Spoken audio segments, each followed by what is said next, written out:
SSC 26,000 চাকরি বাতিল মামলায় যোগ্যদের আপাতত স্বস্তি। 31শে অগস্ট পর্যন্ত আপাতত চাকরি বহাল থাকছে।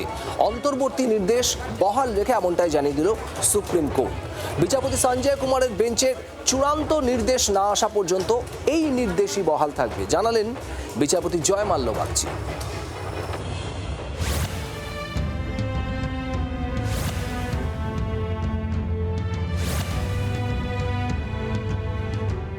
তৃণমূলের আমলে দুর্নীতির জেরে স্কুল সার্ভিস কমিশনের 26,000 চাকরি বাতিল মামলায় সুপ্রিম কোর্টে আপাতত স্বস্তি পেলেন যোগ্যরা। 31 অগস্ট পর্যন্ত তাদের চাকরি বহাল থাকবে। বিচারপতি সঞ্জয় কুমারের বেঞ্চের দেওয়া অন্তর্বর্তী নির্দেশ বহাল রেখে জানিয়ে দিল সুপ্রিম কোর্টের প্রধান বিচারপতির বেঞ্চ। বিচারপতি জয় মাল্য বাগচির পর্যবেক্ষণ একটি অন্তর্বর্তী আবেদন দাখিল হয়েছে। বিচারপতি সঞ্জয় কুমার বেঞ্চ 31 অগস্টের মধ্যে নতুন নির্দেশ না দিলেও চূড়ান্ত শুনানি না হওয়া পর্যন্ত আগের নির্দেশই কার্যকর থাকবে, ফলে নতুন করে কোনো নির্দেশ দেওয়ার প্রয়োজন নেই। অর্থাৎ তাদের চাকরি হারানোর ভয় এখনই তেমন কিছুই নেই, তার কারণ নির্বাচন প্রক্রিয়া চলছে।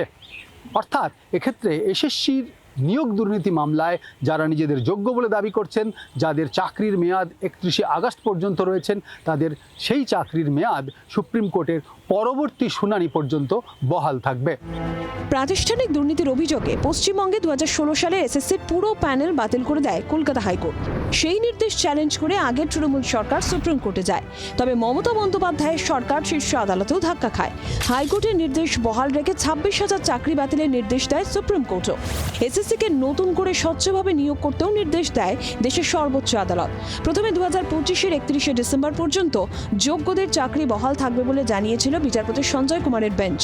পরে নিয়োগ প্রক্রিয়া সম্পন্ন না হওয়ায় যোগ্যদের কাজ চালিয়ে যাওয়ার মেয়াদ বাড়িয়ে চলতি বছরের 31শে অগস্ট করে সুপ্রিম কোর্ট। এরই মধ্যে রাজ্যে পালাবদল ঘটেছে। নতুন বিজেপি সরকার স্বচ্ছতার সঙ্গে নিয়োগ প্রক্রিয়া সম্পন্ন করতে চায়, তবে তার জন্য আরও সময় প্রয়োজন। তাই সুপ্রিম কোর্টে ইন্টারলকিউটরি অ্যাপ্লিকেশন বা বিশেষ আবেদন দাখিল হয়। বিচারপতি সঞ্জয় কুমারের বেঞ্চেই মঙ্গলবার মামলার শুনানি হওয়ার কথা ছিল, তবে তিনি অসুস্থ থাকায় প্রধান বিচারপতির বেঞ্চে শুনানি হয়। শুনানিতে বিশেষ আবেদন দাখিল হওয়ার উল্লেখ করা হয় সর্বোচ্চ আদালতে। রাজীব চক্রবর্তীর রিপোর্ট, জি 24 ঘন্টা। বাংলার আওয়াজ, বাঙালির আবেগ, জি 24 ঘন্টা।